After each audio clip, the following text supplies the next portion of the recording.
graduate from Florida A&M University's College of Pharmacy, who is also currently pursuing his MBA/MS in Healthcare Leadership at Cornell University, is a clinical pharmacist with a board certification in pharmaceutical compounding.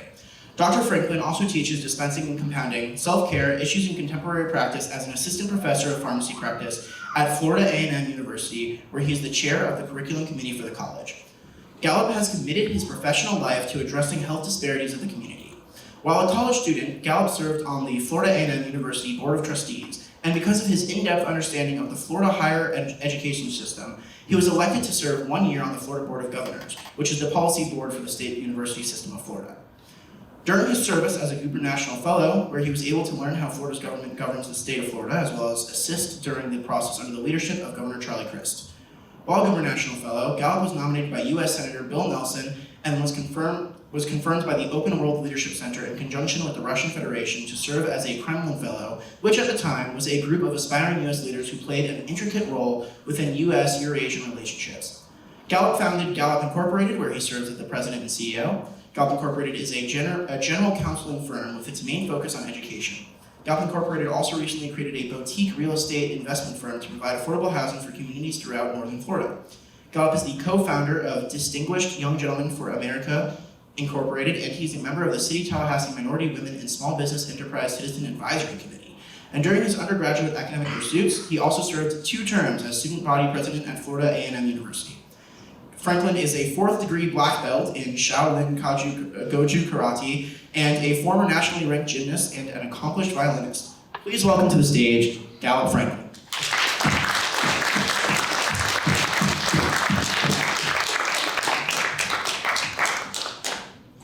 And now, our Republican nominee. Attorney Curt Bender is a student, entrepreneur, and public servant. Curt is a student of life that creates adventures to pay forward the talents he was gifted.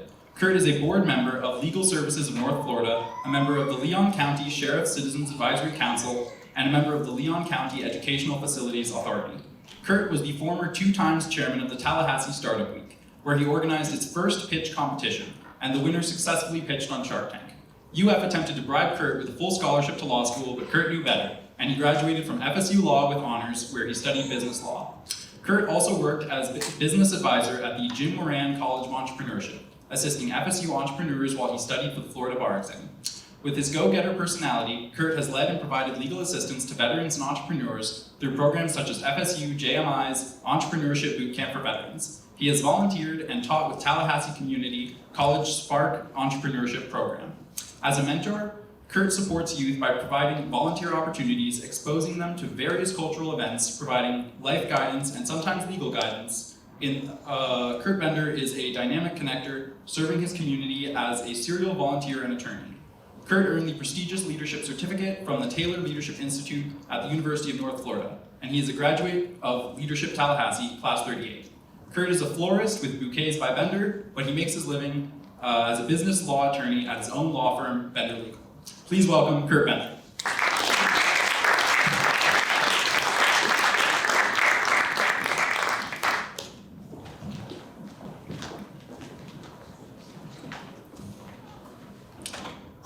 In today's debates, the rules and questions have been agreed upon by the campaigns. We will have a 60-minute period of organized debate, followed by a 30-minute town hall. The candidates will begin with a 1.5-minute opening statement before we move on to questions. Once we move on to questions, each candidate will have a full 2 minutes to respond to the question, and we alternate who speaks first. After each candidate is done speaking, they will have a 1-minute period to refute their opponent's arguments. After the questioning from us, the moderators, is over, each candidate will have a 1.5 minutes to make their closing statement. After this, we will move into the final portion of tonight's debate, a 30-minute town hall where the candidates will take questions from you, the audience. Candidates, give me a thumbs up when you're ready. Per the coin toss before the debate, Dr. Gallop Franklin, you may have your opening statement. Thank you so much. Testing, can you hear me? You hold down the button. Hold down the power button. Testing, 1, 2, 3. Can you hear me or no? Yes? Can you guys hear me? Yeah? Perfect. It was a chilly afternoon in November in 1863. when an American leader said that the government should be of the people, by the people, and for the people. I truly believe the only way for us to be able to be a government of the people, by the people, and for the people is that everyone gets involved in the political process. I want to first thank the Political Discourse Club for inviting everyone on campus to this event tonight, because it helps to ensure that each and every one of you can do research on candidates, because your future, your family's future, the future of your communities, as well as the future of Florida State University depends on it. I look forward to a great, robust discussion with Mr. Bender about the future of this regional community. Thank you. God bless. Mr. Bender, you are up. Check.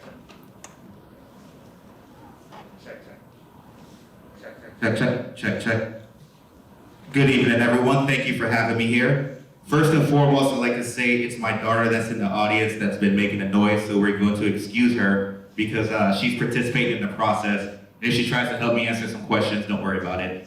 I won't take the tip. But my name is Curt Bender. I'm a student, entrepreneur, and public servant, as you heard from my debate. And I completely agree with Dr. Franklin in the statement that he made that everyone should get involved in politics. And indeed, that's essentially how I became involved in politics. I've been, for a very long time, trying to drive my community forward, and I found that in my local government, there happens to be a bit of bureaucracy, and I had a hard time meeting with elected officials. So I said, hey, if I run for office, maybe they'll take me a bit more seriously. And it shouldn't have to be that way. Everyone should have the opportunity to participate in politics, to participate in local government, state government, and federal government without running for office. But you have to do what you have to do sometimes, and that takes whatever it means to get your initiative forward.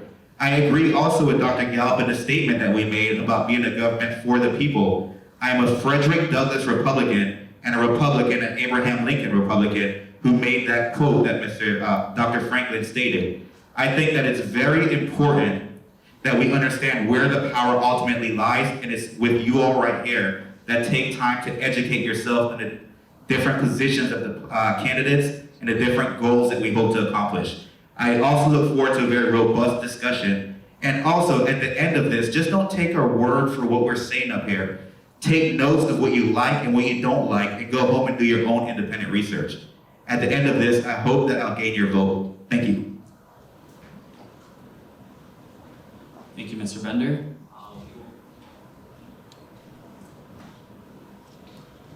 Thank you, Mr. Bender. We will be directing the first question to you. In April of this year, Governor DeSantis passed a law that banned abortion after 15 weeks, with some exceptions for some serious medical cases. Are you satisfied with the existing law? If so, how would you defend it? If not, how would you aim to change it as a representative? Thank you. I think this is a critical question that affects many people. I am pro women's choice, and I'll state that clearly.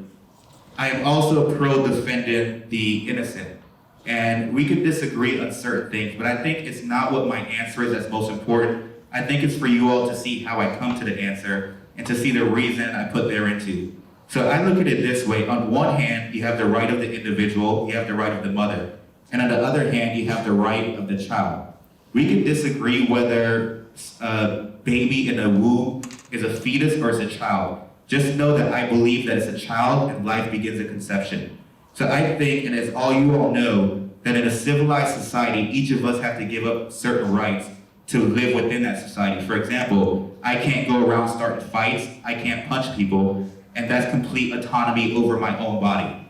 So with that said, I hold the right of the child to be more important than the right of the individual. And that's, I think, a big distinction for me. It's not to where it's nothing that Curt doesn't believe in women's rights or right to choose. But I think what is more important is that we, as the government, as citizens, we have to incentivize women to bring the child to full term. I heard my Dr. Franklin state this before, that no woman who makes an abortion, or that we've never heard a case of this, is someone that looks forward to making an abortion. It's usually other circumstances and economic factors that goes into that. And I think that we should support women throughout the term, especially once the child comes in, to let women know that once they birth a child, that the state is not going to abandon the child. that will provide resources to help the child. It's not, you have the child, and then from there on, you're on your own. I think that's the wrong way to go about doing this. Thank you. Dr. Franklin, your response?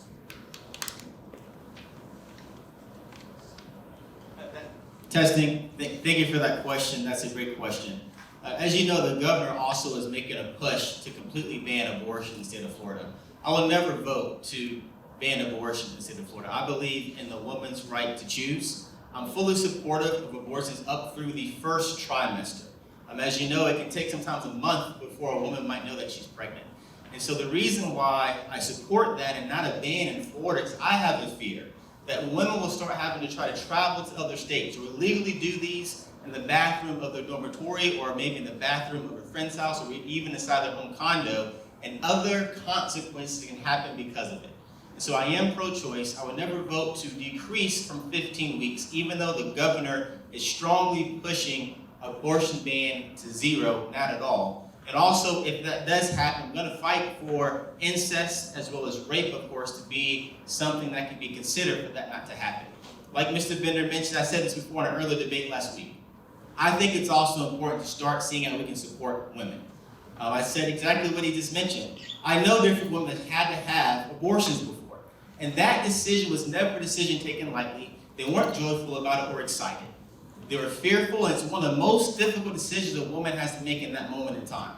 So it's important that we step up to the plate and support women to ensure that they understand where they can go and get psychological services. Where can they go and get support services? Walk them through the process so they can know there's not abortion, but there's also clearly adoption that's possible. How do we make sure we also link them with the right parents to do so? So I think it's so important to not just look about the issue, how do we support women through the process, but also that might prevent them from wanting to have one. Thank you for that question. Great question. Thank you, Dr. Franklin. Mr. Bender, your rebuttal. Yes, thank you. And I agree that a total ban on abortion is incorrect. And here's a pointed example of when that is incorrect. Let's say that the ban on abortion, it affects, if there's a choice between the life of the mother, and this happens all the time. I know, for example, my family and I, we've experienced something called an ectopic pregnancy. And that could be a very dangerous situation.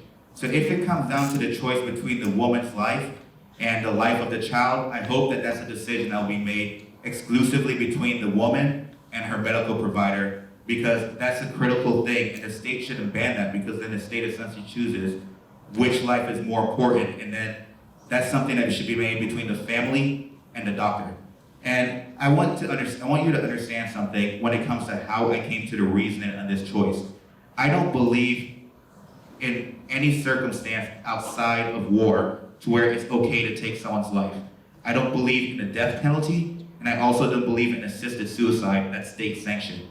I think that it's very important to preserve life, and that's my stance there. Thank you. Dr. Franklin, your 1-minute rebuttal. Yeah, and this is just where we differ. I'll never vote to go from 15 weeks or less in the state legislature for abortion. It's clear, like I said before, I do believe that women should have that right up through the first trimester. The reason why I think through the first trimester is because it's sometimes a full cycle before a woman knows that she's pregnant. And so, like Mr. Bender said, this is just one issue that we do differ on, even though it's something that we do agree. Thank you for the question. According to the October 2022 Tallahassee Rent Report, over the past 12 months, rent has risen at an average of 10.8%. What do you believe the cause of the rent hike is, and what do you think should be done to ease or prevent it from continuing? We asked Dr. Franklin to respond first. A great question. That's a really good question. A lot of rent throughout not just Tallahassee, but the entire country has doubled, right? Sometimes 1.5x. And that's because of a lot of the inflation that's been happening. When COVID happened, the government did dump quite a few dollars into our economy. And so we're printing money, handing it out almost at no charge. You can go get a loan almost at 0 interest. You can go and get different subsidies for a very, very easily way of not having to pay it back. So because of that, obviously prices across the board, not just housing, you guys have seen gas, you guys have seen food at restaurants, everything else, everything has been increasing.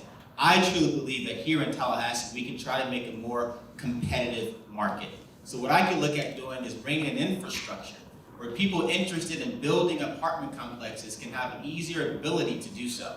It's really simple with economics, supply and demand. Tallahassee is growing, FSU is growing, FAMU now is starting to grow, so is TCC. So as a city, we don't have the ability to house the entire city in a place and space where obviously prices are competitive. So I believe that inventory is one place we can look at. How do we look into ensuring that we have more inventory that can help settle out the marketplace? We also can look at different taxes. How can we look at maybe decreasing taxes or not going up on taxes, obviously within some type of contract or agreement where those subsidies get passed along to the person renting that facility. So those are just a few ideas that have in reference to affordable housing. Thanks so much. Thank you, Dr. Franklin. Mr. Bender? Thank you. I disagree a bit with Dr. Franklin on the cause of the rise in rent. So there's two factors that mainly contribute to rising rent. One is property taxes, and the other are increase in homeowners insurance. So currently in Leon County, the tax rate is $8.31 for every $1,000. This affects renters more than it affects homeowners because homeowners are property taxes are capped at a rate of, it could only raise 3%. But when property tax assessed value could only be 3%. So for folks like yourselves or even myself when I rented a home, when the property tax assessed value raises like it did last year, 9.34%, that means that there's a higher property tax and that gets passed on to renters. That cost got borne directly by you. So an $150,000 home, the property tax is approximately $110 per month. So about $110 a month of your rent goes directly to property taxes. And then that doesn't factor in the raise in insurance costs as well. So we have to find a way to make it so that the investors that build the buildings that we're renting, that they don't have to offload that cost on you. So there's a couple ways that we can do that.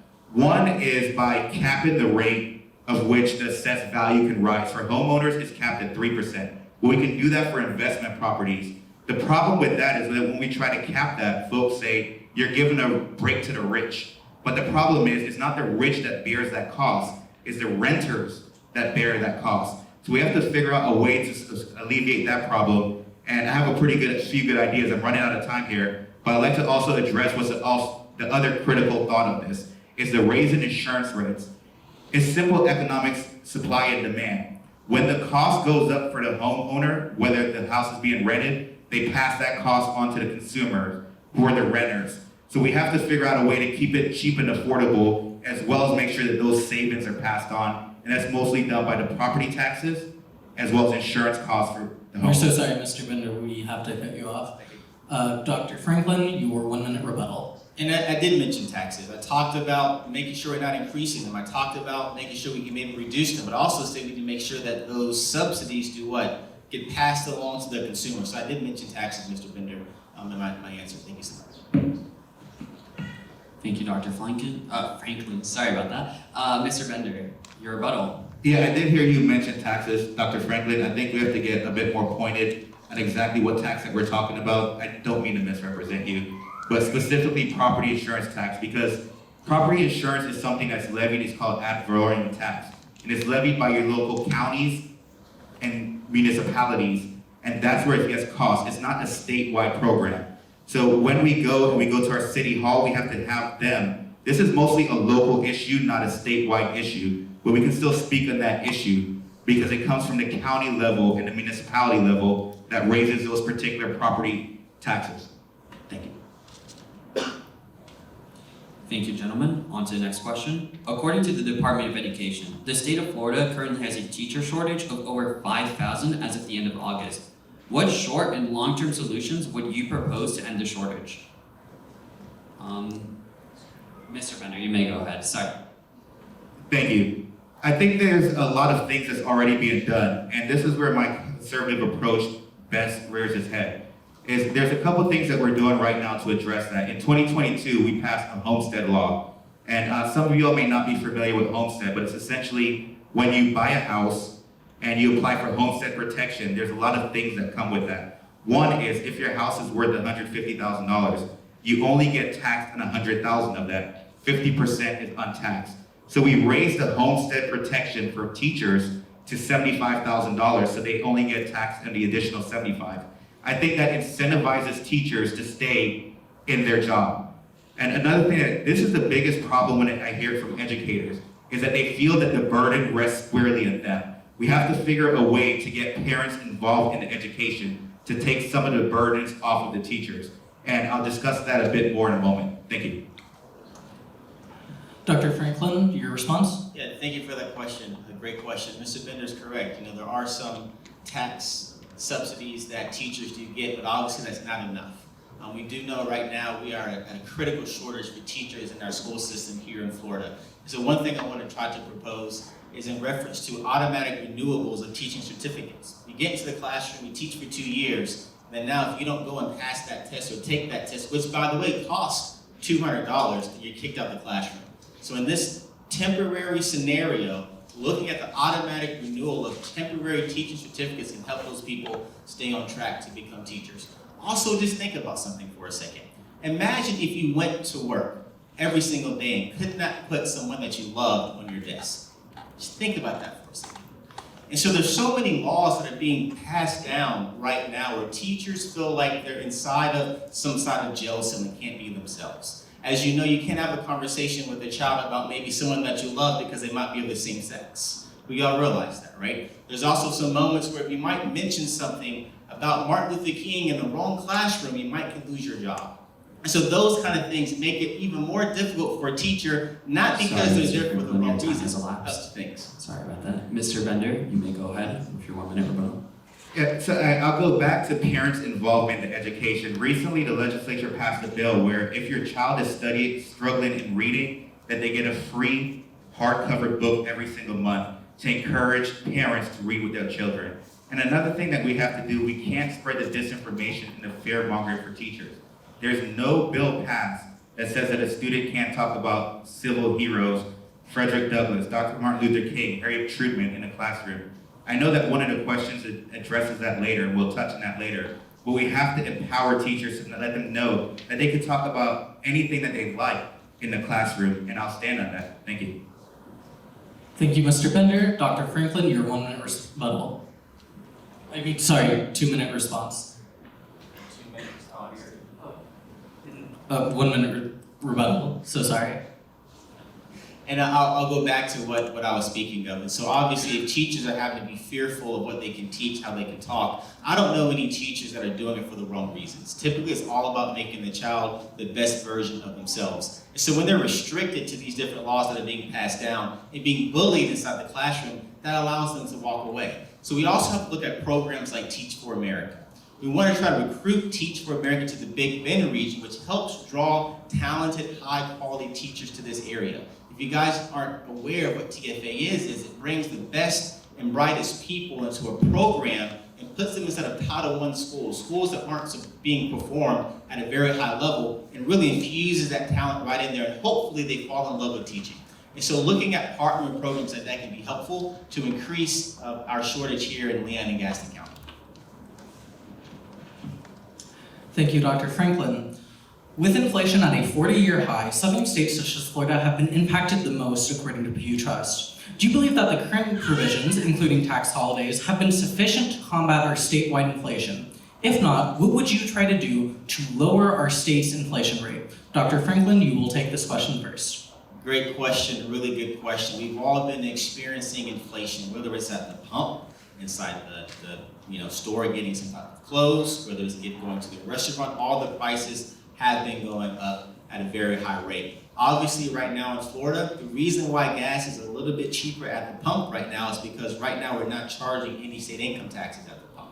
Obviously, if you go and buy some children's clothes or some diapers, right now also, there's some taxes that aren't being charged on those types of things. So looking at how do we extend those programs longer so that people who are barely able to make ends meet can make those purchases in order for their families. I also do believe we have to look at how do we guard ourselves against the upcoming recession. As you know, interest rates are also going really, really high to try to prevent growth in this country. And so because of that, we have to prepare ourselves to ensure that we are making the right investments in defensive areas such as, grocery. How do we ensure that we have co-ops and communities to try to help sure that we're not having to pay so much at the grocery store, but having co-ops and communities where you can get bananas and get, oranges and also get vegetables for a good price. Those are a few ways we can look at dealing with and addressing inflation. Mr. Bender, you may go ahead. Thank you. I think it's important to frame this question regarding inflation on a very sober approach to what we can do in the state legislature. Inflation is something that mostly happens because of national policies. However, here in Florida, we feel it a bit more acutely because of the high funds that are spent. So one, we're a tourist destination state. So that means that folks with a lot of money, they come here and they spend their funds here in Florida, and then they go back, and that has a negative effect on our inflation. How can we keep folks here so that they continue to circulate the money in our economy? So one thing that we can certainly do to address inflation here in the state of Florida is continue the good programs of tax holidays, but that alone doesn't solve the problem. Inflation is a systematic problem that can't be solved at one swoop, so we have to take it in different bites. One way that we can do that is continue to keep our taxes low so that folks can keep more money in their pocket so that they can not feel the effect of inflation even more. But the most important thing that we can do to help combat inflation, knowing that it's a national issue, is to have strong economic development here in the state of Florida and enact policies economically sound so that folks can make more money as they keep more money in their pocket. Thank you. Dr. Franklin, your 1 minute rebuttal. Thank you for some additional time here, and I would agree with looking at how do we attract more people to come to Florida and stay here and diversify our economy. Right now, our economy is just strictly and mostly tourism. We have to diversify that economy in times like this to ensure that we can have the high-paying jobs. We can go and make the money necessary to be able to pay our bills. So I believe growing the economy and also maintaining a tax environment that people want to come here from Florida. One example, when they were having this conversation about the gas tax back during session, and they wanted to wait until October, November, around the election, kind of conveniently, people would ask, well, why don't we just start the gas tax now? And people would say, well, maybe people would come to Florida and try to get our cheap gas. That makes sense to me. Get them here, let them use their gas, take them to Tallahassee, Orlando, Tampa, because where people flow, guess what else flows? Money flows as well as currency, and that's going to help us build our economy. Thank you for that question. Thank you, Dr. Franklin. Mr. Bender, your 1 minute response. Thank you. So going back to economic development, we've seen a lot of major financial companies move here to Florida because of good tax incentives. We've seen it come from Chicago because if we don't have positive role models, the gangs become attractive alternatives for camaraderie. So that's one way that we can do it. I know Dr. Franklin does some great work with his nonprofit that he's a board member of. Additionally, on top of that, we have to focus on the support system. So we can't just look at mentoring the students or the youth who 0.06% of youth are responsible for 50% of homicides. So it's a support system that they need. We have to focus on, does their mother need a job? Does their father need a job? Do their sisters need someone that could babysit? So looking at this holistic approach and bringing in different community groups to provide a holistic support system in addition to mentoring. And it's not that something that could be done from the 30,000-foot level. You have to do it person to person. You have to bring these youth in your homes to show them that, hey, this is an alternative. This is what you can live like. You just have to make it past this area of your life where you're at high risk to make questionable decisions. I think that's the best alternative. Thank you. Thank you, Mr. Bender. Dr. Franklin, your response. Because if we don't have positive role models, the gangs become attractive alternatives for camaraderie. So that's one way that we can do it. I know Dr. Franklin does some great work with his nonprofit that he's a board member of. Additionally, on top of that, we have to focus on the support system. So we can't just look at mentoring the students or the youth who 0.06% of youth are responsible for 50% of homicides. So it's a support system that they need. We have to focus on, does their mother need a job? Does their father need a job? Do their sisters need someone that could babysit? So looking at this holistic approach and bringing in different community groups to provide a holistic support system in addition to mentoring. And it's not that something that could be done from the 30,000-foot level. You have to do it person to person. You have to bring these youth in your homes to show them that, hey, this is an alternative. This is what you can live like. You just have to make it past this area of your life where you're at high risk to make questionable decisions. I think that's the best alternative. Thank you.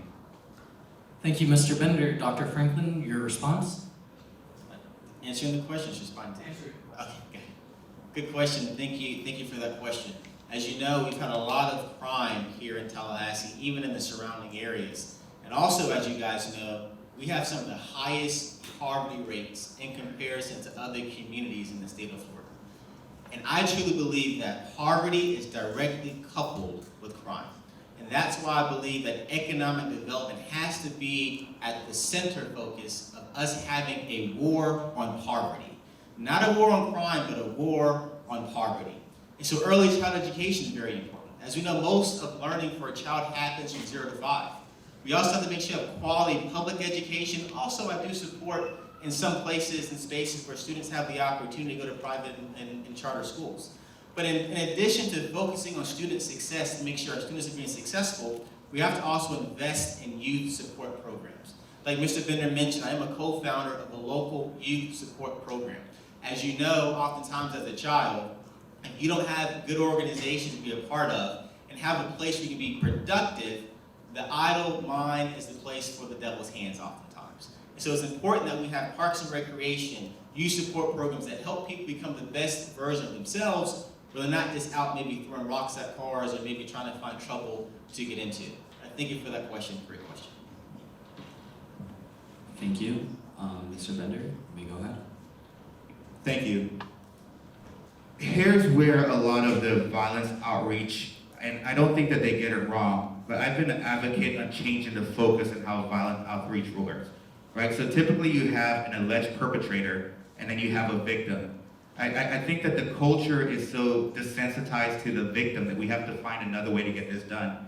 I hear it constantly in the music that you kill the victim, then you shoot up the funeral, right? Like that's a very callous thinking. One thing that I found that resonates very well with youth is if we shift the focus on who the victim is, right? You show them that the victim is their mother who lost her child to being incarcerated. You show them that the victim is their sister who wants to know where they are, their brothers. It's to focus who the victim is. It's not saying that the injured aren't a victim as well, but it's just trying to bring it to hit home to them so that they can see the effects that happen. If you steal and you go away to jail for 6 months, that's time that your family loses with you. That's time that your family cries because you're gone. I think that's how Mr. we make Bender, it we're hit so home. sorry, we're going to have to interject. Dr. Franklin, your 1 minute rebuttal.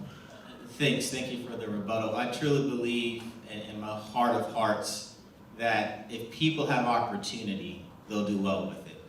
I grew up and knew a few people that sold drugs. When I would ask the question, why are you doing it? Not one person ever said to me, because they're passionate about selling drugs.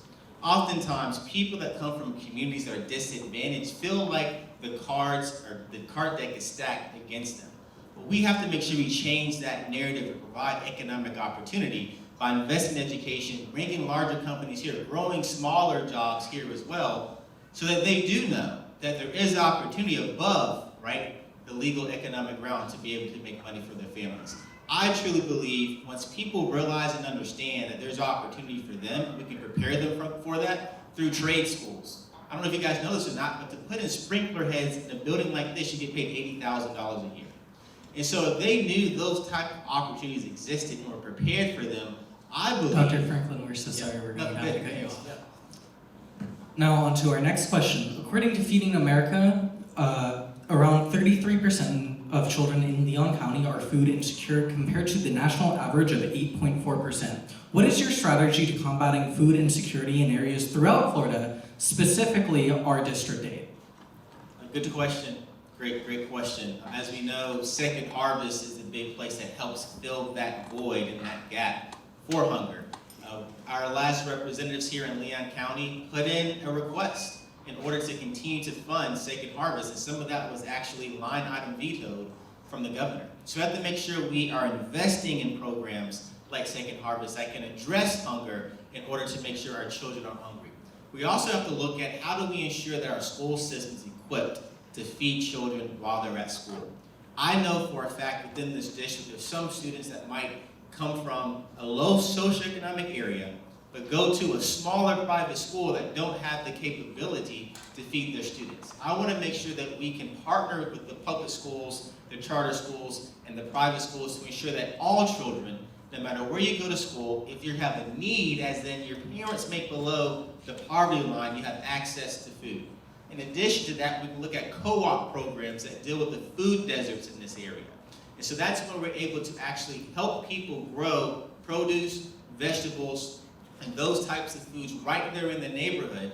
And when you do that, you're not having to spend so much money oftentimes, even once food stamps run out. We can also look at, I do know this for a fact, some people do sell their food stamps for cash. It sounds bad, but it happens, right? And so how do we make sure we can structure welfare in a space where you can't sell food stamps in order to get some Jordans for somebody, or maybe to get some makeup for your face? And so ensuring that we have things in place where food is truly getting into stomachs of people, or students and kids, is going to be important to me.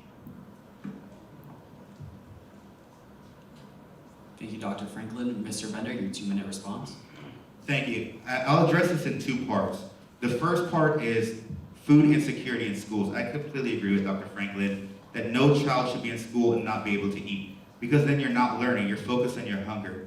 To solve this on a community-wide basis, I don't think that co-ops are the problem, or the solution. I think that folks are already busy and they're trying to find a way to make more time in their life, and growing their own food may not be the most sustainable method. What I think is that we need to incentivize private businesses to open grocery stores where there's food deserts. One way we can do that is through a concept called opportunity zones. You may not be familiar with it, but what an opportunity zone is, it's sort of a tax holiday. So for example, if there's something called capital gains, but for the short and sweet version of it, it lets you know that folks with a lot of money, they can get a tax break by building infrastructures in certain opportunity zones, which typically tend to be low income areas. So for example, someone that would like to build a grocery store, they can get tax incentives to build the infrastructure of a grocery store, make the heavy lift of getting the equipment and everything else that it takes, so that can be staffed and it can be providing benefits to the community. That's one strong way to incentivize local businesses and local entrepreneurs to solve these problems at home, to scale it. Because a food co-op just can't scale to the level of sustainability, but it's a great supplemental benefit to provide. Thank you. Thank you, Mr. Bender. Dr. Franklin, your rebuttal. Yeah, thank you for that question. And I would absolutely agree in reference to ensuring that we do have more options for food in more neighborhoods, but that only works if people that can afford it, right? So unfortunately, everybody can't afford the very, very high-priced food that exists throughout the entire community. So even though, yes, I mean, we have now a new Piggly Wiggly on the south side of Tallahassee, and so we are working on ways to expand access to food, but you still got to pay for it. It's still very, very expensive with inflation. So that's why I mentioned co-ops, like you said, as a supplemental space within trying to help solve this issue. Thank you, Dr. Franklin. Mr. Bender, your 1-minute rebuttal. One thing that I think is very powerful, and I've heard this theme throughout the entirety of this race, is that a lot of the effect that we're talking about, it happens for when there's not excess funds or disposable income. Certainly that we have to have folks or find ways to develop our economy to where that we're rising above. As many of you all know, District 8 is home to 32304, which is the poorest zip code in the state of Florida. So people are making important decisions, and we have to find a way to supplement this. So for example, the parent that has to decide on whether after 5 o'clock they go to their second job or they go at home to help their child study for their test or prepare for their homework. And that's usually economic-driven approaches. I think that the private sector with the right incentives, such as opportunity zones that are identified, can build the infrastructure. We know that the cost of food at a Piggly Wiggly is cheaper than it is at a Publix, or the Walmart's cheaper than a Publix. So we have to identify the right businesses to incentivize them to put them in these places where there's food deserts. Thank you. Thank you very much, Mr. Bender. Now, on to the next question. Do you believe that climate change is negatively impacting Florida? If so, do you believe we've done enough to address it? How would you direct Florida's climate policy? Mr. Bender, you may begin with your 2-minute response. Absolutely not. I do not think that we've done enough to address it. And as I noted earlier, that's the reason that I got into politics in the first place. I was pushing renewable energy initiatives. I identified a way for the city of Tallahassee to net potentially millions of dollars by utilizing the underused and unvested asset And I couldn't, as good of an idea as I thought it was, as much money as it would make the city, it took me too many meetings, too many phone calls to even get someone on the phone to meet with me. So I ran for office so that I could drive renewable energy forward. My goal is to make District 8 in the Big Bend the downtown for the United States when it comes to energy storage development. And there's a great article published recently in the Tallahassee Democrat by Dr. Mark McNeese, who's over at the Jim Rand College of Entrepreneurship, about a community called Babcock. And Babcock was the first intentionally built sustainable city in the United States. They wanted to be the first solar city. And after Hurricane Ian, when 90% of the residents of Babcock's community had no power, Babcock experienced no outage. And there's also, I'm going to be sure, I want you all to know, I'm not your average Republican and I don't vote along party lines. I think that ESG, environmental sustainability and governance, is critical. We know that Governor DeSantis issued an order saying that the state pension fund can't consider ESG as part of its investment criteria. And I don't think that's correct. I think that we have to sustain, we have to promote safe policies, good policies for ESG. Here in Florida particularly, we have done some good things. For example, when it comes to the nuisance laws that were recently passed, this way so that farm owners and other people, ag folks, who keep land pristine, they recycle the land with their various plants and animals, that they're stronger incentivized to keep doing agricultural development. Thank you. Thank you, Mr. Bender. Dr. Franklin, your 2-minute response. Thank you for that question, great question. Florida's in a unique place. You know, we have the Everglades, we have a lot of places around the sea that obviously is really close to the sea level. And so because of that, Florida has to be very proactive with making sure that we protect the environment. Yes, Florida's doing decent when it comes to pollution. We can always work towards and do more and do better. I do believe that renewable energy is one space that we should invest in to ensure that we can lower our emissions of CO2s from the environment. But not just is it important when we talk about climate change or we talk about the rising sea levels. It's also more important when we think about health, asthma, COPD, cancer. All of these things directly impact all of us. And so yes, the earth is important, and yes, we have to think about that. There's a whole nother idea when it comes to having some type of disease state that's being impacted by too much smog in the air. Or maybe local manufacturers are putting stuff into the waters that now you're drinking, and now you end up with some type of cancer. And if you look at the incidence rates of cancer throughout the entire country, and even this region, they're always on a steady uptick because there's so many different chemicals that are hazardous, which I still consider pollution. Over 1,000 chemicals that we interact with every single day that can cause cancer. So making sure that we take a hard look to ensure that we're not just looking at vehicles and not just looking at jets with CO2 emissions, but also looking at chemicals and different hazardous substances to make sure they're not legal in the space where things like baby powder can cause cancer. Thank you for that question. I think I might be out of time. Thank you very much, Dr. Franklin. Mr. Bender, your 1-minute rebuttal. Before I begin, I think what confused Dr. Franklin is the timer didn't reset. Is there anything else you'd like to add? Thank you. So how would I direct our climate policy? We have to have a focus on ESG. So the core functions of government, there's 3 things: to protect our health, welfare, and safety. And good environmental policy does all 3 of those. So as Florida, we need to adopt a strong stance towards ESG and how we make our decisions.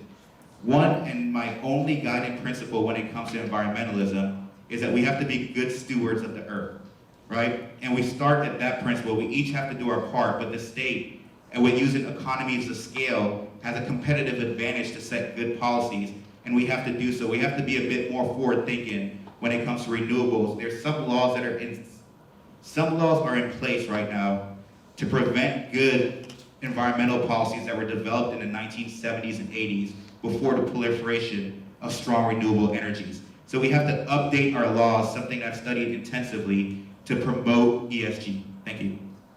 Thank you, Mr. Bender. Dr. Franklin, your 1 rebuttal. Sure, this is a place that me and Mr. Bender are pretty much aligned. It seems like I completely agree with ensuring that we're protecting the entire environment to ensure that we can leave this world better than we inhabited it, and also while we're here, our health can be a top priority in doing so. And so we all know that, sea levels are rising, and there is some talk about, what can we continue to do to ensure that's not happening. If you guys remember, a few years ago, we had all the algae that was inside of the ocean. And so that was due to a lot of pollution happening. So making sure we do update those laws and those policies, and also make sure that we incentivize people and businesses and individuals to continue to be good stewards of the earth, to keep saving water, not polluting, looking at electric vehicles, ensuring that we can all bring down our emission rates and our carbon footprint. Thank you. Thank you, Dr. Franklin. Now on to our next question. Hurricane Ian, as reported by the Washington Post, has caused an estimated $60 billion in damage, forced evacuations for 2.5 million people, and has left a yet unknown number of Floridians displaced. What do you think the best way to rebuild from this disaster is? And what do you think should be done to prevent future disasters? Dr. Franklin, you were taking this question first.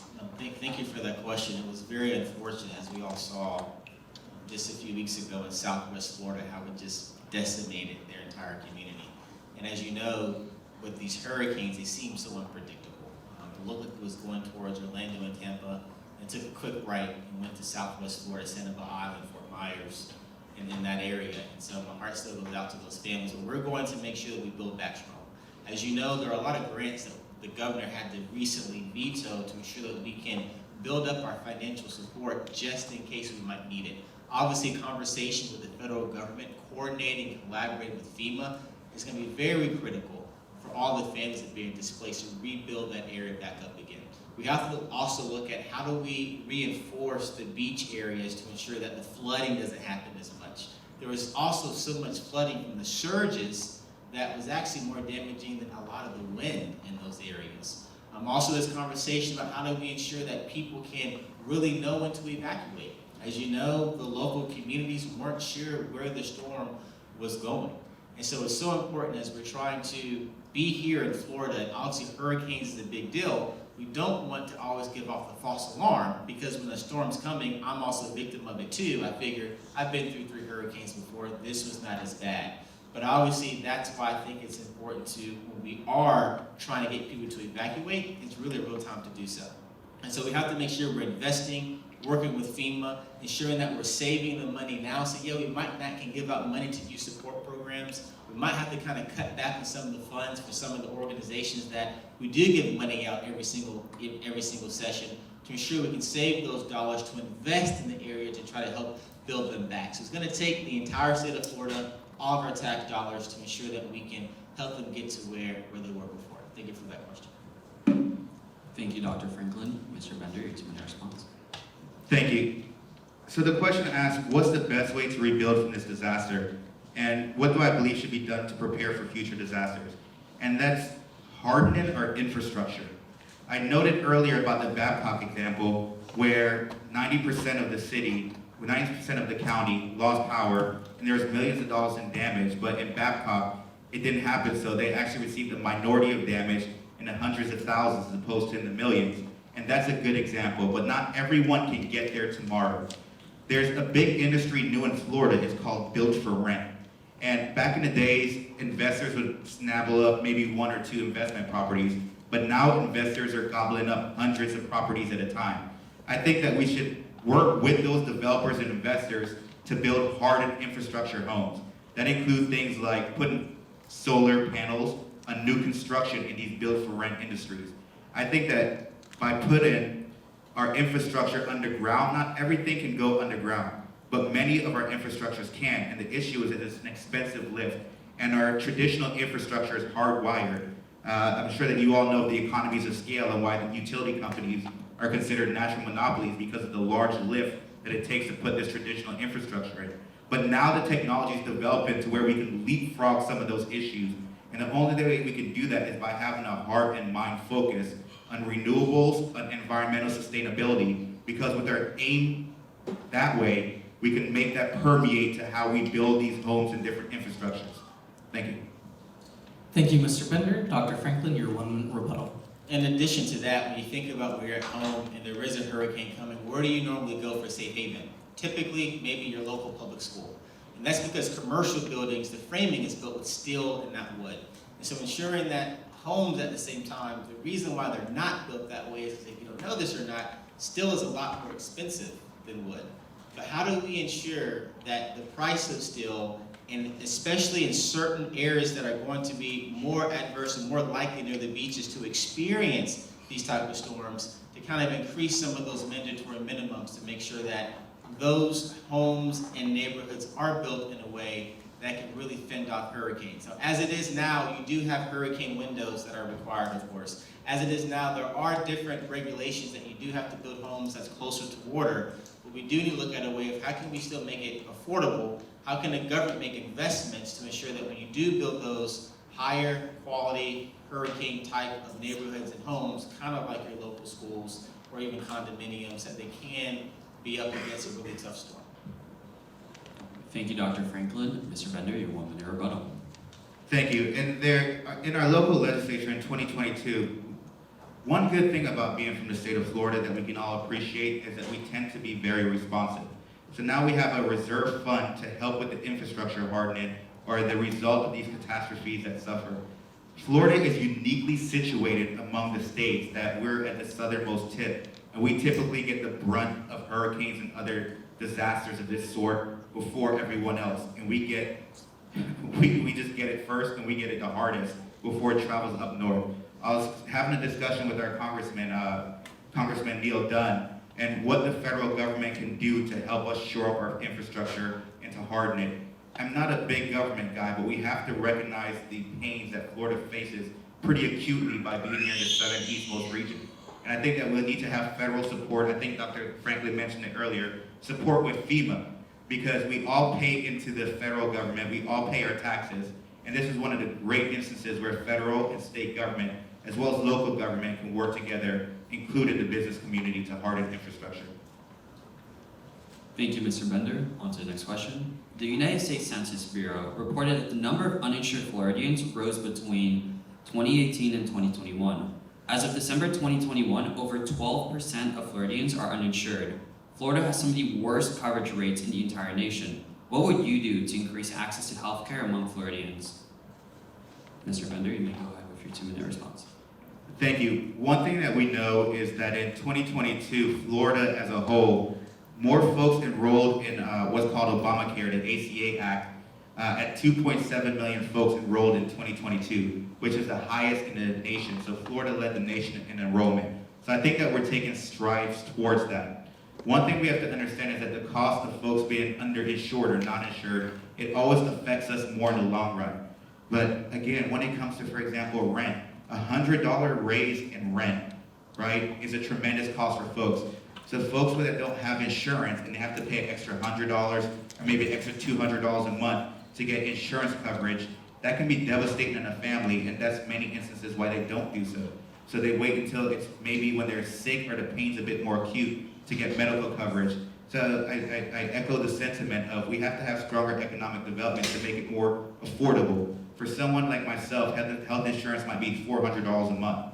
But even if we cut the cost to make it an additional $200 a month, that's still $200 that are coming out of the pockets of folks that already can't afford so. Thank you.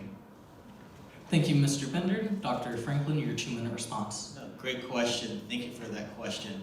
Whether we like it or not, every single person in this community has access to health care, whether they're they have insurance or don't have insurance. And so if you end up in a situation without insurance and you're about to die, guess where you get to go? The hospital.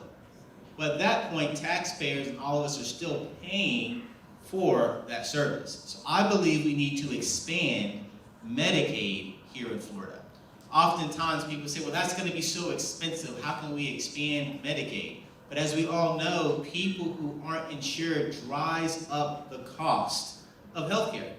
The reason why is it's much cheaper to go to a primary care provider and just get your blood pressure checked and start getting blood pressure medication and start taking that once a day for the next 10 years than to not know you have high blood pressure, keep eating a bunch of salt and meat and everything else, and then end up at the emergency room with something called hypertensive emergency about to die. And guess what? We still have to pay that bill in some sort of way. So it's going to be cheaper for us, even as a community, because people think it's going to be more expensive. It's going to be cheaper for us as a community if not only do we provide healthcare for more people, but also influence and advocate to ensure they're going to the doctor and getting the preventative services necessary to maintain their health. And so that's why so many insurance plans have gone to managed care organizations to keep you healthy and pay you based off of the quality of your care than just a fee for service. Thank you for that question. Great question. Thank you, Dr. Franklin. Mr. Bender, your 1 minute rebuttal. Thank you. Under the principle of federalism, I believe that this is an issue that we can solve at the state level.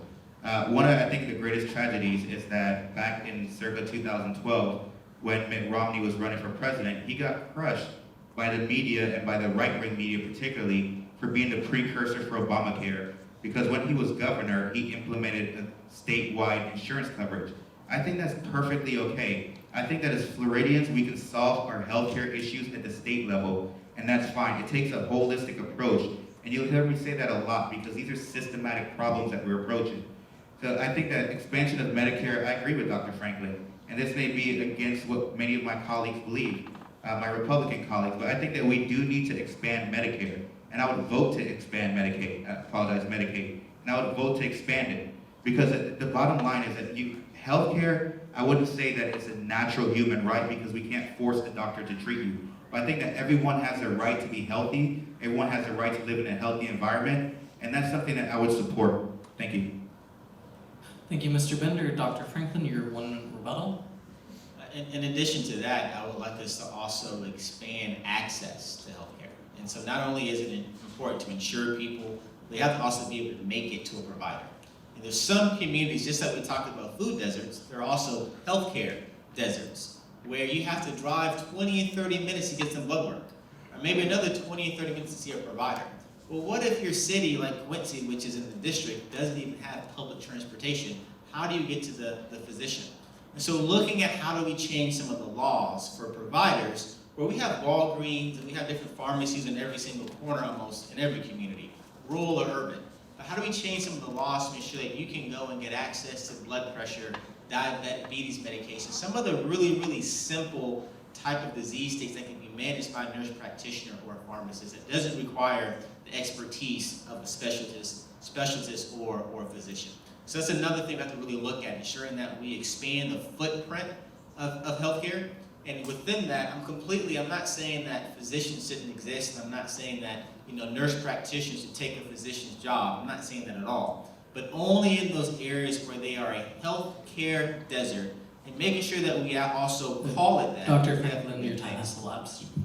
Moving on to our final question of the night. The Parental Rights in Education Bill, colloquially known as the Don't Say Gay Bill, which has recently passed, has provoked backlash from the LGBTQ+ community. As our state representative, how will you balance the interest of parents with the autonomy of teachers? Dr. Franklin, your 2 minute response. Great question. Thank you for that question. Well, like I said earlier today, I don't know any teachers, and maybe 1 in a billion, who are going to go into a classroom and try to put their own views of their own personal sexuality onto a child. Oftentimes, a teacher is the first part in place where a student is comfortable to even have any kind of a conversation about what they might be thinking or feeling. And so I don't agree with the Don't Say Gay Bill at all. I wish we could get rid of it, obviously, for a lot of different reasons. Being a teacher in an environment where you can't put someone you love on your desk, just on your desk out of fear for this bill maybe coming after your job, I believe is just completely wrong. Work in the homework and the general education of students. There was always the part of law before this that a parent can have their child opt out of sexual education. That's nothing new. This bill, I encourage you to read it and see it doesn't prohibit anything. It just gives parents stronger rights. Did you know that prior to this bill, that there was no way for parents to completely review the instructional materials that their children are having? Now they have a right to do so. This bill is a very good bill, and it helps solve the teacher shortage because it makes school districts encourage parents to participate in education. So it's a more holistic approach so that teachers know that when their children goes home, that they have a support system with their homework, their school assignments, and nowhere, absolutely nowhere does it limit what what parents can teach or what teachers can teach their kids.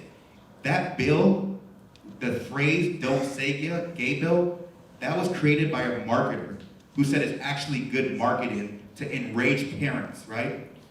Prior to this bill, now after this bill, if a teacher or any state employee suspect that the child in a school has been subject to criminal mischief or criminal abuse, now parents must be notified of that. So this bill is a right for parents, and it's a right for parents to participate in their education of their students, which we can all agree is critical. Thank you. Thank you, Mr. Bender. Dr. Franklin, you have 1 minute rebuttal. Yeah, I must live on a different planet because I have a lot of friends that are in the LGBTQ community, and I've never heard one person say they support this bill. It's about their parents having more rights. So, I mean, I completely disagree with Mr. Bender is saying. This is all about trying to start different type of conversations around stuff that obviously negatively impacts certain communities that are marginalized. And so that's what all this bill is completely about. Like, yeah, I think parents should have some type of insight of their children's education, absolutely. But you encourage them to participate and engage in education, right? You don't go and try to set laws to then have policies written about conversations you can't have with a child that is truly trying to come to someone they trust about what they might be experiencing or having a conversation with what they think they might be thinking through. And so I completely disagree. This bill is not about, parents engaging in the academic process. This bill is about a community that needs us to step up for them and be supportive for what they're looking for and need to make sure that they can have the support necessary to be successful.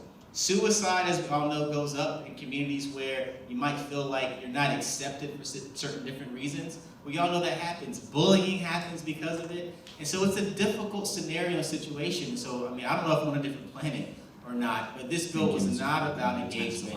Thank you so much. Thank you. All right, gentlemen, the period for debate has now lapsed. Sorry, I forgot. Mr. Bender, your 1 minute response. I apologize for that. And this is where you have to be diligent constituents. I encourage you to go read the bill. Actually go read the law and see what it says for yourself. You can't listen exclusively to what other folks say. I believe that after you read the actual bill, you can even read the summary of the bill or read the actual law. You'll see that this bill was directly targeted to have parents involved in education. And I do believe a lot of people of the LGBT community have been misled regarding the subject of this bill. But I encourage you, and this is where you can use your critical thinking skills. Go read the bill and see what it actually says. Thank you. The period of questioning has elapsed. We now ask that Dr. Franklin make his 1.5 minute closing statement. Thank you for your time tonight. Thanks for coming in here and allowing us to have a conversation about the future of this community. Hopefully we can earn your support. Election Day is November 8th. Check out our website at gallopfranklin.org if you want to volunteer, donate, be a part of it. We'd love to have additional conversation with you too. You can email us at engage@gallopfranklin.org. Just thanks for your attention. Thanks for your time. Continue to do research, read, and be engaged. Vote in every single election no matter what. If you're still registered back at home, get a mail-in ballot and make sure that you vote because your right to exercise your vote is so important. Like Abraham Lincoln said, this government should be of the people, by the people, and for the people. For that to work, we all have to be involved and engaged in the political process. Tonight, you took the first step to be involved and get engaged. I want to say keep it up. Make sure you keep pressing forward because you have to secure a promising future for yourselves, your families, your communities, as well as Florida State University. Thank you and God bless. Thank you, Dr. Franklin. Mr. Bender, your 1.5 minute closing statement. Thank you. I want you all to understand something. When it comes to politics, when it comes to the legislature, the vast majority of bills that are passed are either unanimous among Democrats or Republicans. You'll see a lot of 114 to 0 votes. Some of them you'll see 114 to 3. You'll notice that a lot of us agree and more things that we disagree with. It's just the source of our information likes to lead to think that we're vastly different or we're fighting in every topic. But we agree on the majority of things, as evidenced tonight between Dr. Franklin and I. But there's certain key policy issues that we differ on. I encourage you all, you're all educated folks, if there's something that you feel very strongly about, just go to myfloridahouse.com, pull up the bill, and at least read the summary. and you'll see that a lot of what you hear isn't accurate. That there's a lot of folks, typically in the media and other large organizations, that have tried to put forth a particular point of view. But we don't have to do that. We can work together, and that's exactly what it takes to pass good legislation in the state of Florida. And there's going to be some things that we disagree on. That's just a matter of human nature. No two people agree on everything. I don't agree with myself on everything all the time. But what is important is that you know that your elected officials are reading the actual laws before they vote, and they have a strong discussion among them. I invite you all to visit my campaign website, bendercampaign.com, or join me for coffee to discuss some of the things you heard every Wednesday morning at Red Eye Coffee in Mr. Midtown. Bender, we're so sorry. Your time for speaking has elapsed. Thank you, candidates. The period of organized debate is over. We would now like to reintroduce our host. Thank you.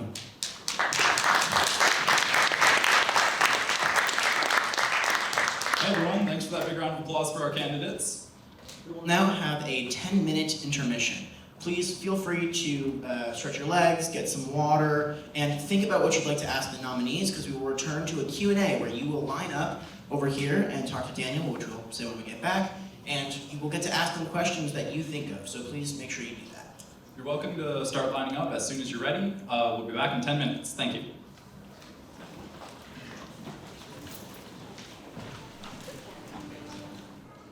We have now moved on to the town hall section.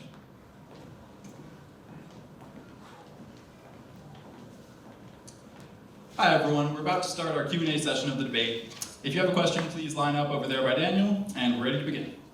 Please keep your questions relevant and respectful, and thank you. Let's get started.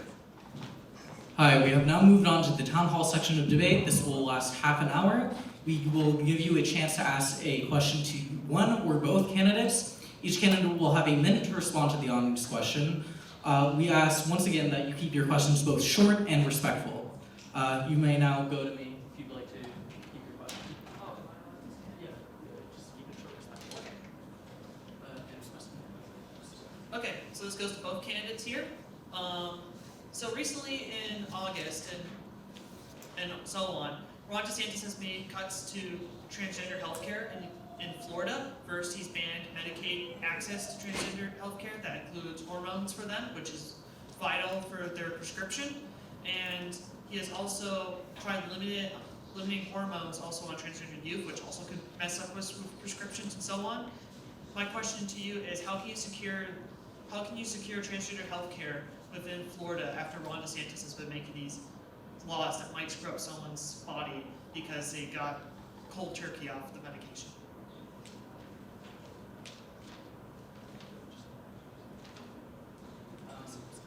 I guess we'll move through the flow of debate and give it to Mr. Bender first.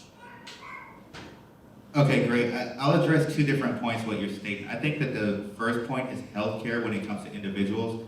I think that individuals, I wouldn't say it's a natural right, but I'll say individuals are entitled to healthcare. When it comes to specific healthcare for a particular group, particularly a group like the LGBT community or folks with transgender, I don't know how to particularly say, but folks that are going through gender changes and gender identity and things of that matter, it's not something that I think that should be supported on the state level to encourage this. Studies have shown that folks suffer depression after going through various changes. If an individual wants to make those changes to their body, I think that they should have the right to. It's your body. You control what you do to it. I might not agree with it on a personal level, but I think that you should have that right. But I don't believe that this is something that the state should subsidize. And I think that in subsidizing these, it's sort of an encouragement to it. And that's my thought. But look, I'm not a psychologist. We're so sorry, Mr. Bender. Your questioning time has elapsed. We will now move on to Dr. Franklin. Thank you for that question. Great question. Healthcare is very important, and I believe that hormone replacement therapy is just as important too. As you know, if you're in menopause, premenopause, or perimenopause, you do and can get access to hormone replacement therapy. So obviously, it's already a part of what we do as a state and as a country. And I do believe that we need to make sure that we're protecting those who do need hormone replacement therapy, like you mentioned before, where they don't just have to be cold turkey off of something. So we have to make sure that we have laws in place where we're not attacking and trying to take those off of the table. and making sure that we're keeping them on the table to ensure that we can address the healthcare needs of everyone. Thank you for that question. We will now move on to our next participant. This question goes to Mr. Bender. As a Frederick Douglass Republican, which means being an admirer of the Constitution, how do you reconcile the fact that our founding fathers, or much rather their ideological prerequisite, John Locke, developed and characterized rights only pertaining to people? An example is the 14th Amendment in Section 1, which means that born persons cannot be denied of their rights by the state. And because you said life begins at conception, which is scientifically irrefutable, but you never established the unborn having rights, which means the woman would be the only rights bearer. I don't understand your question. Can you make your question a bit? I hear everything you stated before, but You could either address one or two parts. So it's either how do you reconcile 14th Amendment, Section 1, which states that born persons cannot be deprived of the rights, or you can address, give an argument as to why you think the unborn have rights outside of the fact that science established that it's life, because that wouldn't automatically transcribe it to be having rights. great thing. So in the Constitution, many people don't make it to the second or third sentence, but it says everyone that's governed, the rights of those that are governed. It's an interesting conundrum. So there's different states, there's different laws that states that if you commit a capital crime, like you murder a pregnant woman, then you murder two different people, right? So we already recognize in many instances the right of the unborn. And that's what makes it so critical to protect that life, because they don't have a voice for themselves, right? They're unborn. And that's why I'm so strong about protecting their rights especially when I say the right, I mean their ability to grow to be a human being, to be born.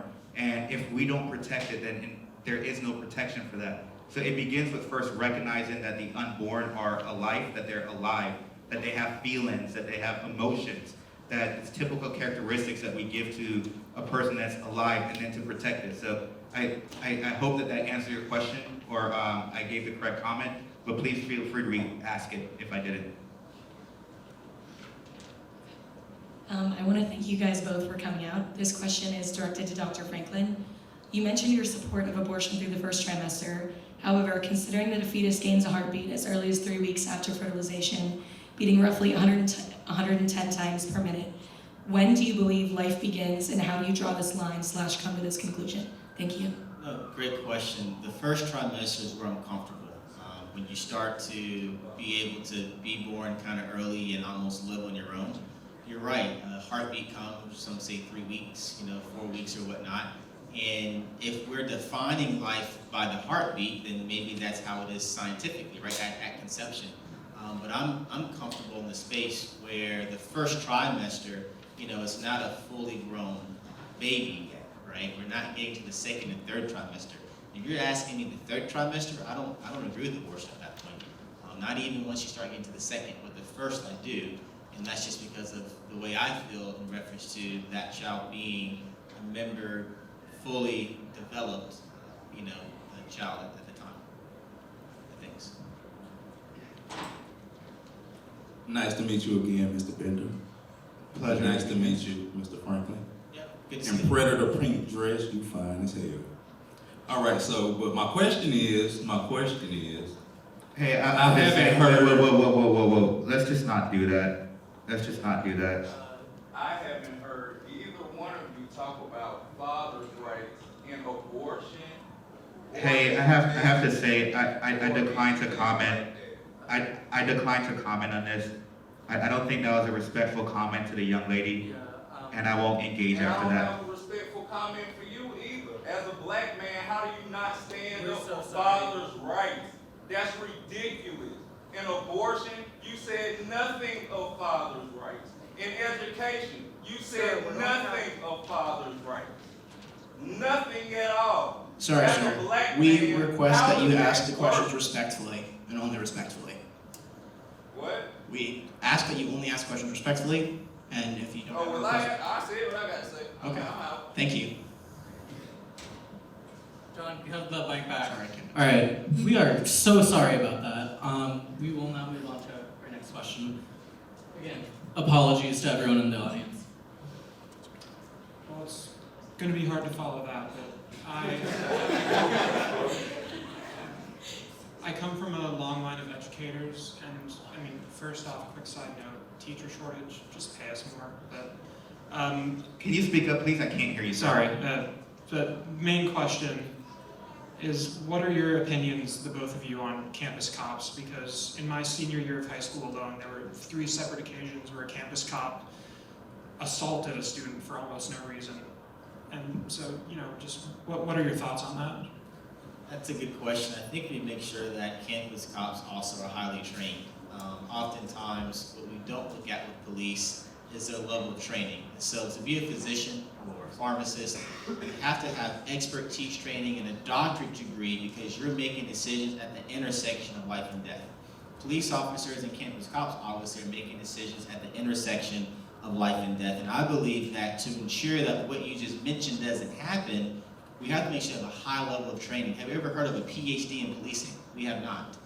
There should be a certain level of on-the-job training and engagements and assessments in order for you to be able to be put in any environment to protect people.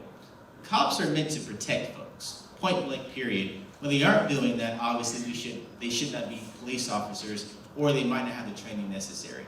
And you're right, it is tough. On some high school campuses, cops are in a space where they're not being how they should be, but I think that's due to a lack of training, or maybe that might be the profession they should be in. Was that a question for both of us? So here's something that's going to be unpopular, but you have to accept a reasonable margin, and even that word reasonable is kind of difficult, but there's a margin of error, right? So there's good people and there's bad people in all professions, right? Attorneys, they get trained for 7 years, 4 years and 3 years, but there's attorneys that take their job more seriously than others. Police officers don't train as hard. There's good people and there's bad people in any single profession. And what we have to do is we have to strongly penalize those that have fiduciary duties or have a responsibility to the public so that they get judged a bit harsher than the average person to set precedent and set an example. Because just recently there was a police officer that got sentenced for planting drugs, right? The punishment on those type of individuals should be a bit harsher. But just because that happens, we can't overgeneralize, because police officers have very difficult jobs, and sometimes they have to make very judgment calls, right? We can agree to disagree in the degree of that, but we have to, I think it's more on the punishment and then the training, as Dr. Franklin said. But we have to realize in any single profession, as long as we're dealing with humans, there's going to be good apples, and sometimes there's going to be some apples that just aren't as good. We have to find a way to get them out of the profession where they're over people and supposed to be protecting people, but they're not. Hi, it's nice to meet both of you for the first time. I have a question directed specifically to Mr. Bender. I noticed that you mentioned that you consider a fetus to be, or an unborn child to be a person, you know, with rights and autonomy and so on. As a legislator, does that mean you would support, if a woman is found to have an abortion within the first trimester or afterwards, would you support legislation that would have her tried for murder, or what would be the punishment for that crime, so to speak? So I think that's a very policy-based question, right? And that's an excellent question because no one talks about the effect of that, right? So I'll give you an analog. When it comes to prostitution, right? I don't know the exact statistic, but I think it's safe to assume that it's women who enter into that profession more so than men, right? We punish the Johns. We don't necessarily punish the women who are being prostitutes, because as Dr. Franklin even stated himself, and you know, something we agree on, is that women, when they have abortions, it's not something that they're jippy and happy about. It's a very tough decision that they make, and there's many factors that go into that. Same thing with women that go into prostitution. It's not because they grew up and said, hey, I want to be a prostitute. So in a sense, sometimes they could be victims of that behavior. So I don't think it's good policy to punish them. I think that, you know, help them, give them resources, give them counseling, do whatever we can do to alleviate the burdens and the stress that they felt. So I wouldn't go about punishing folks. Maybe I might punish the healthcare provider, right? But not necessarily the woman. Thank you. Hey there. This question is for Mr. Curt Bender, and I'm reading this directly from NBC News. Oh, this is about Don't Say Gay, by the way. The actual bill states that, quote, classroom instruction by school personnel or third parties on sexual orientation or gender identity may not occur, end quote. How do you contend with that, Mr. Curt Bender? I think I stated earlier that when it comes to the media, I wish you quoted the direct bill, and there's something I did make quite of a faux pas here, is there is a prohibition when it comes to about third graders and younger. I was meant to say about the general education system as a whole, the K through 12, is that there's no prohibition. There's already sexual education courses. There's already a law in place prior to this recent law, 2021, the Parents' Bill of Rights, where parents can opt their students out of sexual education about many different things, including things such as HIV education. And what this bill does, and I encourage you to read the bill and meet me for coffee and let's discuss it if you feel so strongly about it. But what this bill is designed to do is to get parents more of a right in their education and the way that their children are educated, which the Supreme Court recognizes critical for development. We need a holistic approach to education. It can't just be drop your kid off and then pick them up and see you again tomorrow. Parents need to be involved in knowing what the courses are teaching, what their students are learning, and simple things like mandatory reporting that if an educator thinks that some kind of crime is being committed against a kid, right? We're so sorry, Mr. Bender, your time has elapsed for questioning. You may go ahead. Thank you both for coming to Florida State tonight. That's great, and I hope this becomes a ritual for all candidates in this district. I was hoping, I think something both of you agree on is that you'd like to see property insurance lower, and then you'd like to see Sanibel rebuild. And I'm curious, currently it seems like the state of Florida is doing that through Citizens Insurance, the state-run insurance company that effectively offers below market rates for insurance, principally to cover people on the coast. And I'm wondering if that's a right policy, or if maybe we should just say we shouldn't build on the coast and we should get rid of Citizens Insurance. What do you guys think? No, good question. I don't want to prevent people from building on the coast, and that's a good place where government does step in to provide insurance. So I wouldn't agree with getting away from the state-funded insurance policies, because I do think, if it's someone's paradise to live in Sanibel Island, I wouldn't want to take that opportunity away from them. Some places on how to lower insurance costs, though, as we all know, there's a few scams that are out there. One has to do with getting new roofs, right? What happens is demi-lawyers, but people, lawyers that come knocking on doors and they'll say to you, hey, I can get you a new roof. Happened to me, I have 2 homes in Jacksonville.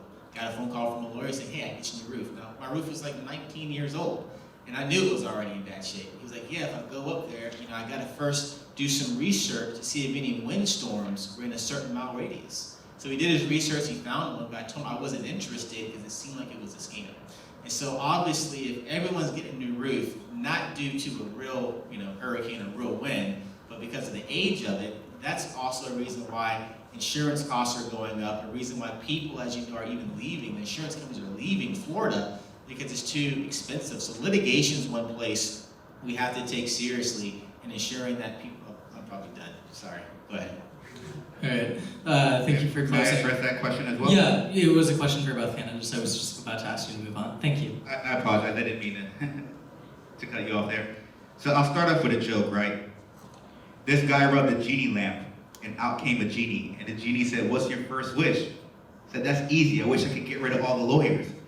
The genie said, no more lawyers. Then all of a sudden the genie packed up the lamp and started walking away. And the guy said, what happened to my other 2 wishes? The genie said, sue me.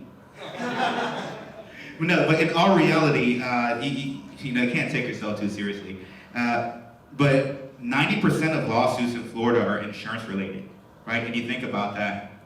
When it comes to insurance, for good reasons, we don't follow the American rule, which is every person must pay their own legal fees and costs. That's because sometimes insurance are bad faith actors and they don't pay out claims as they should. So we have to have a way for folks to sue and get their rights enforced and then have those fees covered. But to answer your question, no, I don't think that there's policy that should tell folks where they can't live, because the flip side of that coin is telling folks where they must live. And I think we have to have a free market economy, and I'll be respectful of the time. I know that's a minute response. Thank you. Great. Moving on to the next question. This is a question for both of you all. If you all are elected, what are you all going to do about the fentanyl crisis, including the fentanyl crisis involving other illicit drugs such as cocaine being contaminated with fentanyl in the state of Florida, and what kind of legislative actions would you all take? Here, I'll tackle that first. I've been an entrepreneur all my life, right? And as a matter of fact, I can't cut my dad's lawn anymore because when I was about 14 years old, my best friend, I won't say her name, but her younger brother, he came over to cut my dad's lawn, and he was just dragging a lawnmower around, and my dad came and saw him, and he was completely absurd. So I haven't been able to cut my dad's lawn since then. That young man died from a fentanyl overdose from taking what he thought was MDMA, but it contained fentanyl. One thing, I'm very experienced in this field. I was one of 3 attorneys, often 2 because we were short-staffed, that regulated every single pharmaceutical manufacturer and distributor in the state of Florida. So I have pretty good experience prosecuting bad actors when it comes to drug manufacturing and distribution. But the important thing is, your question kind of throws me for a loop because you said the price of fentanyl. But when it comes to the use of fentanyl, I've proposed before different sheriff's associations, different technology that could track the distribution of these drugs so that we can batch the drugs, and that. So sorry, your questioning time has elapsed. We will move on to Dr. Franklin's response. No, great question. We have to make sure we approach this multiple ways. One, on the bad actor side, making sure we have tough punishments for those that are lacing drugs that are illicit, because they're not chemists, they're not pharmacists, they're killing people. On the other side, we have to make sure we're supporting folks who do have addiction challenges. We know that's also supported in economics, right? Poverty, as well as mental health. So making sure we're investing in mental health organizations to help people make sure they have a great, sound mind, but then at the same time, we don't want to have it make it seem like the drug addicts are being criminalized, right? So we want to decriminalize the drug addicts. We do want to criminalize the bad actors who are actually killing people by lacing things. Thanks for the question. Thank you for the answer. Pleasure, Benjamin. Hi, this question's for both of you. I also want to say thank you for coming to FSU. If you're elected to office, how will you use your resources to end the stigma against mental health in our community? No, great question. We have to make sure we all talk through it and talk about it. I mean, I've suffered from depression before. I think all of us in this room at some point in time might have had anxiety and different challenges. So making sure that we have marketing campaigns where people who might seem like they have it all together, might seem like they're perfect, can kind of talk through the mental health challenges they've had their entire lives. So that way we can really open up the conversation where it doesn't seem like, okay, if I'm going to see a psychiatrist, there's something wrong with me. It's like, no, we have to continuously work on the mind, and building it and making it strong. Thank you for that question, great question. Thank you. I think we should start in schools. And that's where children spend a lot of time. And I know mental health doesn't just affect children. We've all suffered. Dr. Franklin suffered from mental health issues. I've suffered from mental health issues. We all have. But it's about finding counseling. And I think en masse, the largest place to get that is in the school system. Guidance counselors and adding more resources there. Additionally, for example, the state of Florida, every state of Florida employee, they get a limited, I think it's about 6 counseling sessions related to mental health. So I think that the starting at a young level, and of course getting the parent involvement as well. It's not something to where a student can just disclose things only to their teacher. I think Dr. Franklin noted that sometimes that students feel more comfortable talking to someone outside their home rather than someone inside their home about the problems that they're facing. And I don't necessarily think that's a bad place, but I think the question you're asking me is how do we scale this, right? Because there's individual service providers, and we have to look to our institutions to scale this. Your time has elapsed, Mr. Bender. We're now moving on to the next question. Hi, thank you for being here. My question is for both of you. What is your plan for foster care youth and ensuring they're in a safe placement, but also identifying the lack of safe placements?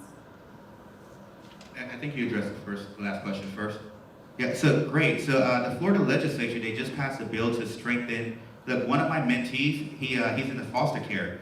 And before he sold drugs, but then he saw how excited I was for school, and then he started going to TCC, and then he started going to FAMU, and this is all free for him. I remember he would come to me, he'd be like, bro, I got this damn beat. But he's just excited because for the first time he has someone to talk to that finds education important as well. So there's some other laws that were recently passed. So 2021 and 2022 was a good year for education and for those that are suffering. So for example, another law that was passed is that it expanded the amount of foster care students that get access to tuition waivers.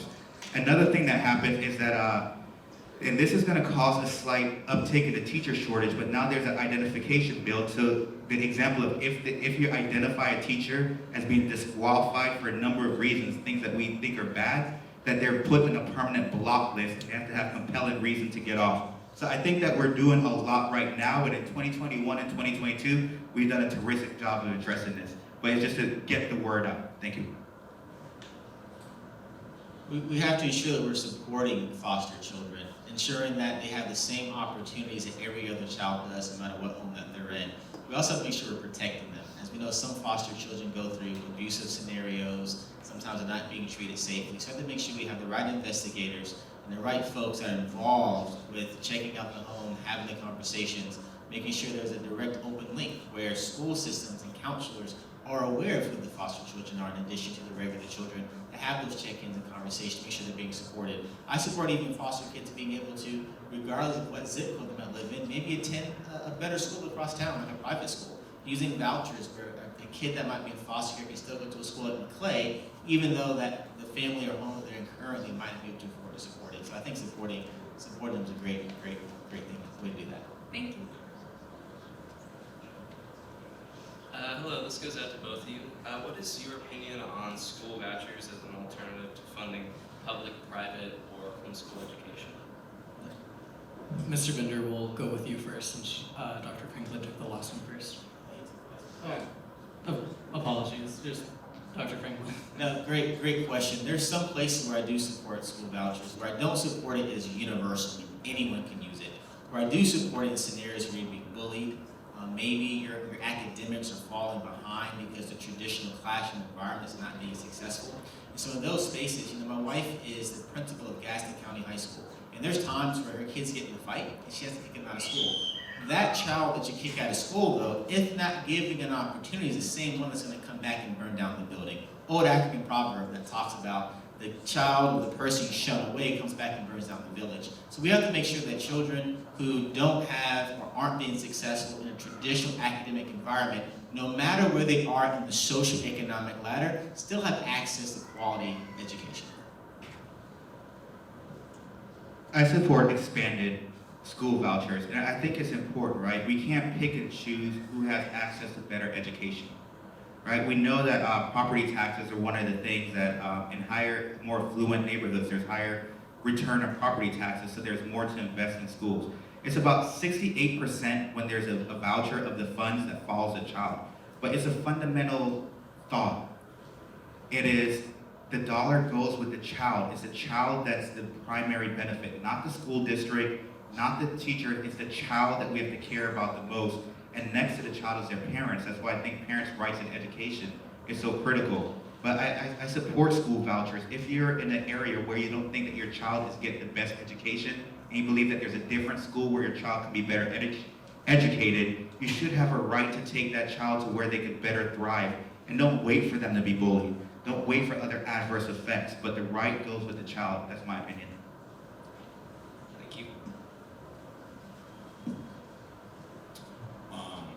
Mr. Bender, in your statement against classifying healthcare as a right, you stated that it would require forcing doctors, am I correct? Yeah, something of the nature, correct. Well, if that is also like the case, in other parts of the debate, you also established that there should be parts of healthcare in which it still would be governmentally ran. This would also require, not forcing doctors, but forcing us taxpayers to relinquish our pockets and for us, preventing us from exercising our property rights and also our right to pursue happiness. How do you reconcile that you're not categorizing healthcare as a right because it forces doctors, but yet it requires forcing the American citizens to pay for it? Honestly, I'm not sure that I understand your question. Can you try saying it again? one more time or maybe a different way? Because I'm doing my best to follow you. Yeah.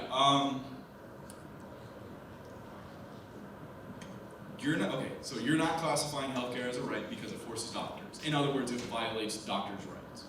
My question is establishing the other side of that coin, where the American citizens' rights, property rights, and the pursuit of happiness are being violated by the fact that we have to contribute to the healthcare system as your expansion in Medicaid, or state expansion, more rather. That was Franklin's point. So I think what he's saying is that he had made a statement during the debate. I'm sorry, I was trying to help first thing out. He made a statement during the debate saying that you can't force a doctor to see a patient.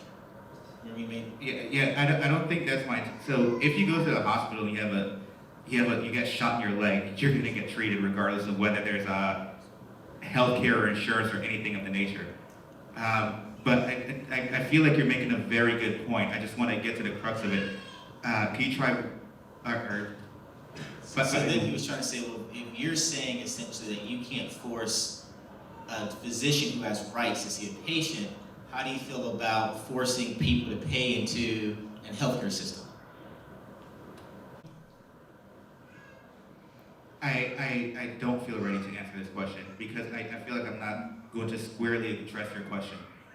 Do you think it's possible to reframe that one more time? I'll give somebody else the opportunity to answer. All right, we're so sorry. I'm back. I have a question actually for both candidates here. So obviously, and this is actually I think relevant to most of the audience here, recently the Florida legislature cut the $300 textbook stipend that was provided to Florida students by Bright Futures, and in a previous legislative session there was an attempt to remove the guaranteed full funding of Bright Futures and the Benequisto Scholarship. So my question is, how will you protect us as students, how will you protect our scholarships that we earn through our high test scores or through our good grades and through our volunteering opportunities? Thank you.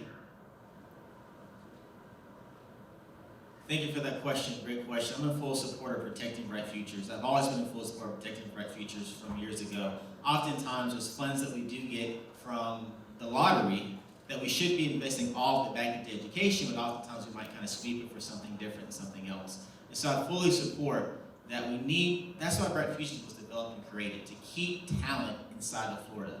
And so we can't go and have you dream about staying in Florida and going to a great school at FSU and counting on that agreement that you know that exists, then in the spring semester of your sophomore year, take it away from you, right? So we need to make sure we're funding it fully, being supportive, because to be completely honest, our economic development and diversifying our economy is on the backs of the talent of our workforce. Larger companies come here because they know how well our state university system is in Florida. And so I'm a former member of the Florida Board of Governors, overseeing all the public universities in Florida. I was always an advocate as a student representative on that board, supporting students. Thank you for that question. Thank you. I'm a product of Bright Futures, right? If it wasn't for Bright Futures, I might have been able to go to college. So Bright Futures is funded by the Florida Lottery, which is the only state entity that's designated to operate as an entrepreneurial entity, right? The lottery's business is to make money, and it does so through the lottery. I don't gamble. I'm not a proponent of gamble. I'm not a proponent of the lottery. But I think that every dollar that's gained net should go back into education, because I'm not a proponent of gambling. I don't think it's the best use of resources. Other people do it, that's perfectly fine. I'm not knocking anyone. But when it comes, if we have a state agency that's job is to operate as an entrepreneurial entity, then we better see some net benefits of that. And I think that should go directly into education. Unfortunately, due to timing restraints, the period of town hall has ended. We'd like to thank everyone for coming out tonight and taking a moment to answer the questions. We would now like to reintroduce our guests. Thank you.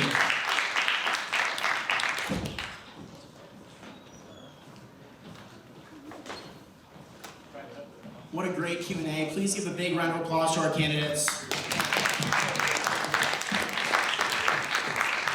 They did a great job, and it wouldn't be Political Discourse Club without a political discourse, right? So thank you all for coming. We'd like to give a few thank yous before we exit. First, we'd like to have a quick message from our friend, Jade McLeod.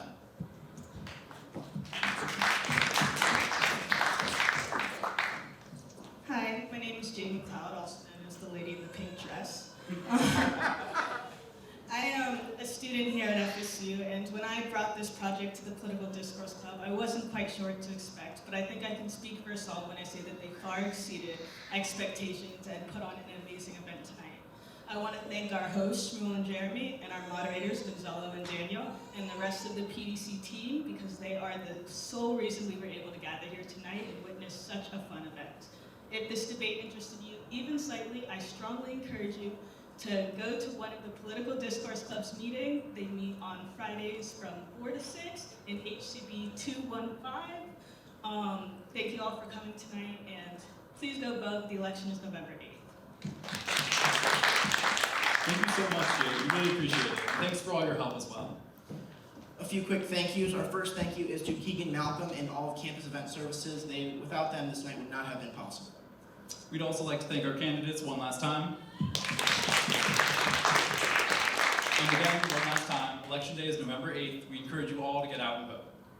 Our final thank you is to the PDC team. As Jade mentioned, you guys have been amazing. Without you, this event would not have been possible. You guys are seriously incredible. We couldn't have done it without each and every single one of you, and we really, really appreciate you. We can't wait to do more events with you all in the future. Thank you for coming, everybody, and we hope you have a great night. Thank you for coming. Have a great night.